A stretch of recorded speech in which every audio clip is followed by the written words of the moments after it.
Texnikalarimiz eski bo'lgan. Siz deydi qo'lingiz ochiq ekan deydi. Topgan pulingiz yarim xarajatda turar ekan. Hamma texnikalarimiz o'zimizda bor. Yuqori texnologiyada tayyorlangan texnikalar. Bitta traktorchimga Damas avtomashinasini ham sovg'a qildik. Fermerlar uchun har bir kun, har bir soniya muhim. Aynan g'alla o'rim yig'im terimida tayyorgarlik bu hosilni yig'ib terishdagi eng katta ahamiyatli omillardan biri hisoblanadi. Shu sababli ham biz jarayonlarni birgalikda o'rganish va sizlarga ko'rsatish uchun paxta hamda g'alla maydonlaridamiz. Jarayonlarni birgalikda kuzating, sababi biz sizlarga eng eksklyuziv hamda paxta hosilini yetishtirishda hamda g'alla hosilini unib yetishdagi sir asrorlari yu xullas barini ko'rsatamiz.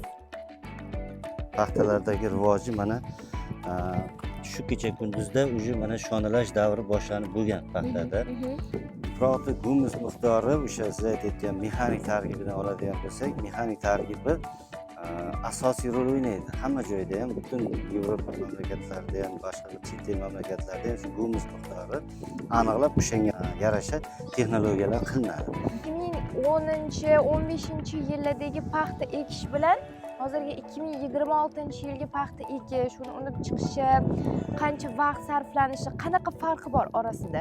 Paxta ekish masalan 10 gektar yerda 3 kun ekilgan bo'lsa, hozir bir kunda 20 gektar, 30 gektar paxtani ekish qudratiga egamiz. Chunki texnikalarimiz juda ham sifatli, samaradorlik yuqori, xohlagan paytda xohlagan ishni qila oladigan darajadagi qudratga ega. Maxsus mutaxassislar bor biriktirilgan. Ular kelib traktorlar bilan o'quv seminarlari o'tkazadi. Kelganda o'sha hamma narsasini tushuntirib berishadi. O'zi tarjimonlari bor. O'sha ekishgacha bo'lgan o'sha optimal muddatda kerakli bo'ladigan hamma mehnatlarni qilish kerak. Hozir mana bu texnologiya bo'yicha aytadigan bo'lsak, plyonka usulida ekishda buni samaradorligi birinchi navbatda nam saqlab turiladi. Mana ahamiyat bersangiz, mana bosgan paytda tagi nami bilinib turibdi. Paxtani qanchalik vaqtli yetishtirilsa, masalan, paxtada tagidagi ko'sakni paxtasini vazni bilan yuqorida eng yuqoridagi paxtasini vazni bir xil bo'ladi. Asosiy hosildorlik ana shundan ko'payadi. Olib qaraydigan bo'lsak, taqqoslashda pashti 90% o'zgarish bo'lgan. Hamma fermerlar o'sha rivojlanish darajasigacha yetib borgan. G'alla maydoni mana shu 9 gektarli maydon bo'ladigan bo'lsa, avvalgi texnologiyalardan solishtirilsa, avvallari gerbitsid bilan ishlash, hasharotlarga qarshi bir ximikatlar degan narsa bo'lmagan, qo'l kuchi bilan qilingan, o'tlarni qo'lda olingan, hosildorligi o'ta past bo'lgan darajasi.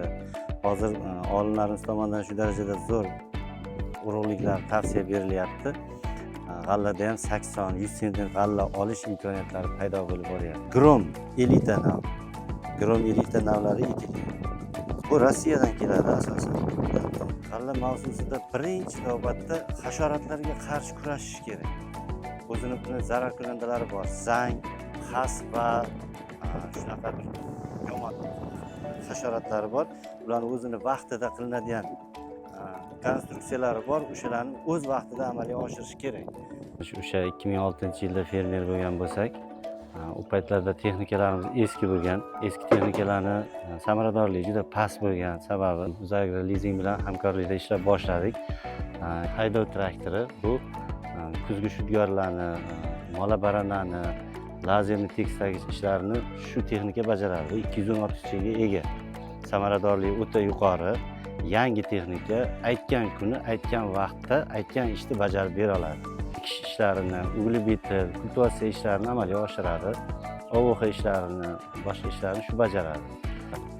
Bular ekib yetishtirgan hosillarimizni mana paxta terish mashinasi Bashiran kompaniyasidan olingan. Uzagro lizing hamkorligida shartnoma asosida olingan. Bularni juda ham kuchli ishlangan tomonlari, joyidan aylanish qudrati juda kuchli texnika. Yonilg'ini sarf me'yorlari ham juda me'yorida kam. Hamma narsasi avtomat.